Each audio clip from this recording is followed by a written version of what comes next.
Charles V, who was King of France from 1364 to his death and led the country in a miraculous recovery from the devastation of the first phase of the Hundred Years' War that spanned from 1337 to 1453, died at the age of 42.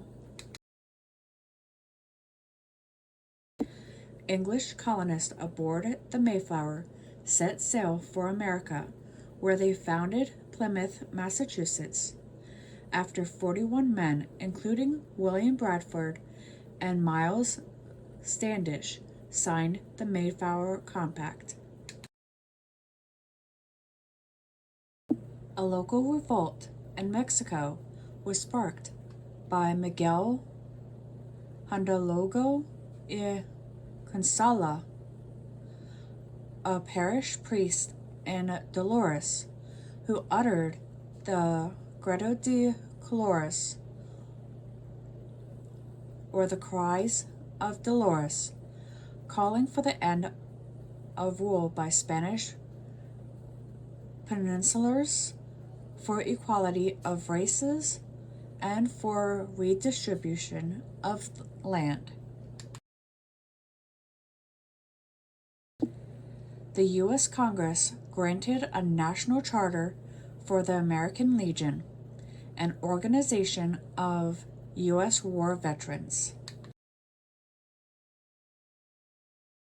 King Hussein of Jordan declared martial law following the hijacking of 4 international airliners by Popular Front for the Liberation of Palestine.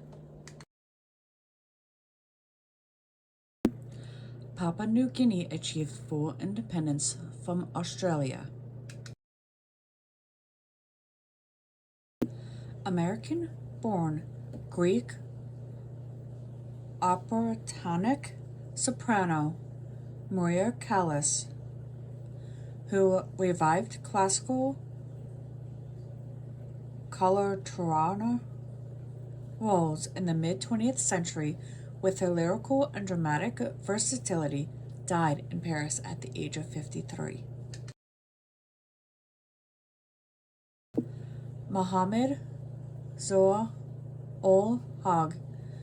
was proclaimed President of Pakistan.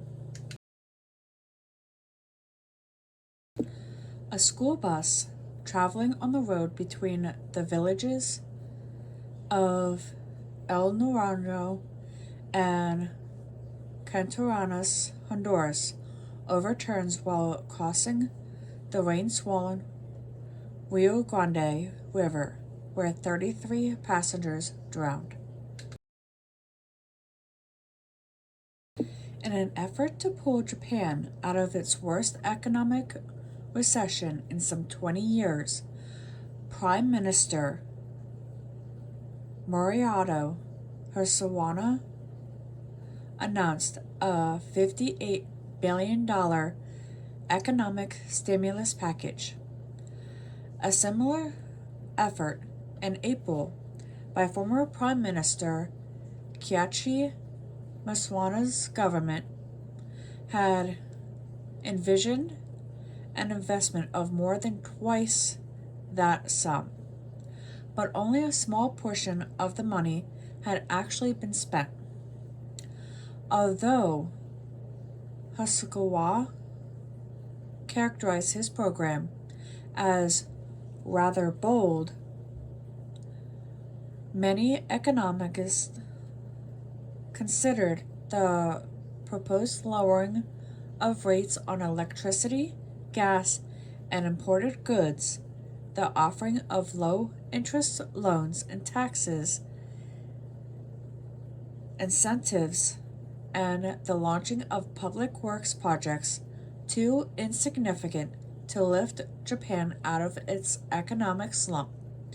Many businessmen, moreover, were said to be convinced that no plan would be effected unless it included a cut in economic taxes, which would increase the purchasing power of the general public.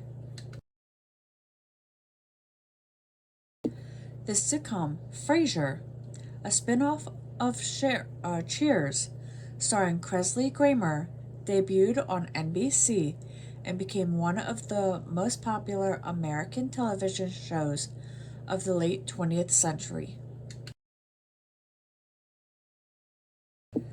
The Basque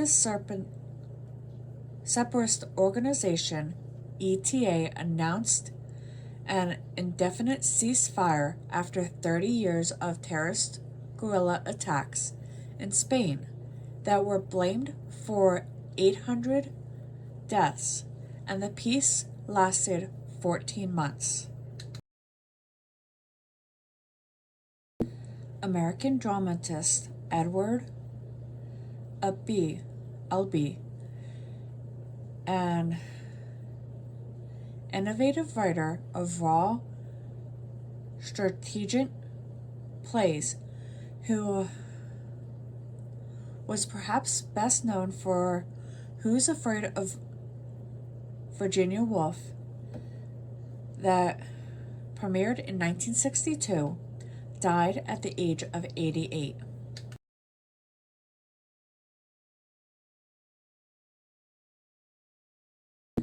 American dramatist Edward Albee,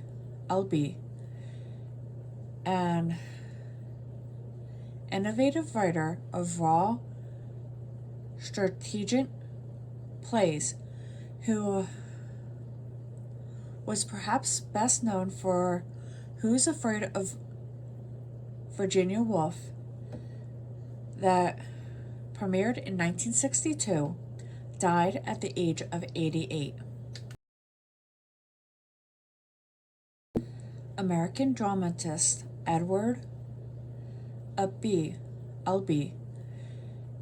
an innovative writer of raw, strategic plays, who was perhaps best known for Who's Afraid of Virginia Woolf, that premiered in 1962, died at the age of 88.